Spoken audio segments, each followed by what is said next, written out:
Hi മക്കളെ, വന്നേ ചോദിക്കട്ടെ, നിങ്ങൾക്ക് ചക്കര മിഠായി ഇഷ്ടമാണോ?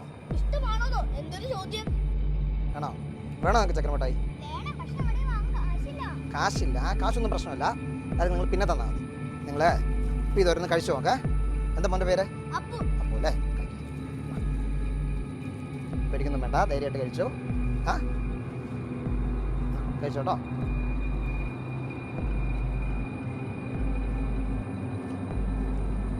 ആ എടാ മോനെ, എവിടെടാ പറ. അവർക്ക് ആദ്യം നിന്നോട് വെയിറ്റ് ചെയ്യാം, ഞാൻ വരുവാ. ശരി ശരി, ഞങ്ങൾ പോവാട്ടോ. നാളെ നമുക്ക് ഇവിടെ വെച്ച് വീണ്ടും കാണാം. ആ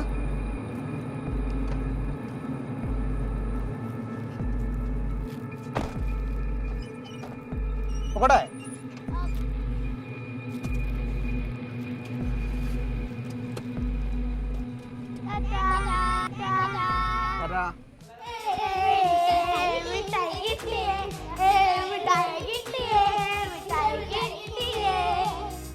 നമ്മൾ എന്ത് ഭാഗ്യവാന്മാരാ.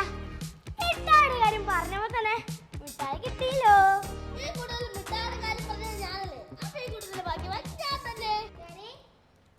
എന്താ എല്ലാവരും നല്ല സന്തോഷത്തിലാണല്ലോ? അതെ, ഇപ്പൊ ഞങ്ങൾക്കൊരു ചേട്ടൻ വന്ന് ഞങ്ങക്ക് മിഠായിയാണ്. കുറച്ച് അല്പം മുമ്പ് വരുവായിരുന്നെങ്കിൽ ഞങ്ങൾ ഈ മിഠായി തരില്ലായിരുന്നോ? നിങ്ങൾക്ക് ആ ചേട്ടനെ അറിയാമോ?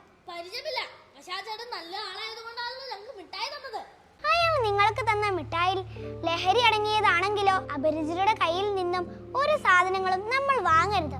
അതിനു പിന്നിൽ നിങ്ങൾ അറിയാത്ത വലിയ ചതി ഉണ്ടാവും. അയ്യോ, അന്നാ ഞങ്ങൾ ഈ മിഠായി കഴിക്കുന്നില്ല. കൂട്ടുകാരെ, ലഹരി വസ്തുക്കൾ അടങ്ങിയ മിഠായി നൽകി കുട്ടികളെ ലഹരിക്ക് അടിമകളാക്കുന്ന അനേകർ ഇന്ന് ഈ സമൂഹത്തിലുണ്ട്. അവരുടെ വലയിൽ വീഴാതെ നമ്മൾ സൂക്ഷിക്കണം. അയ്യോ, ഞങ്ങൾ അയാളുടെ കയ്യിൽ നിന്നും മിഠായി വാങ്ങിയാലോ? ഇനി എന്ത് ചെയ്യും? നാളെ ഈ സമയത്ത് അയാൾ വീണ്ടും വരുമെന്നാ പറഞ്ഞിരിക്കുന്നത്. എത്രയും വേഗം ഈ കാര്യങ്ങളൊക്കെ HMനെ അറിയിക്കുക.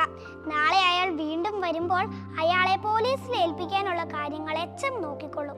നമുക്ക് HMനോട് പറയാം.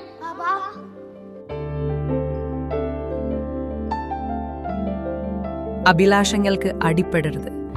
അവൻ നിന്നെ കാളക്കൂറ്റിനെ പോലെ കുത്തിക്കീറും. അവൻ നിന്റെ ഇലകൾ ഭക്ഷിക്കുകയും നിന്റെ ഫലങ്ങൾ നശിപ്പിക്കുകയും ചെയ്യും.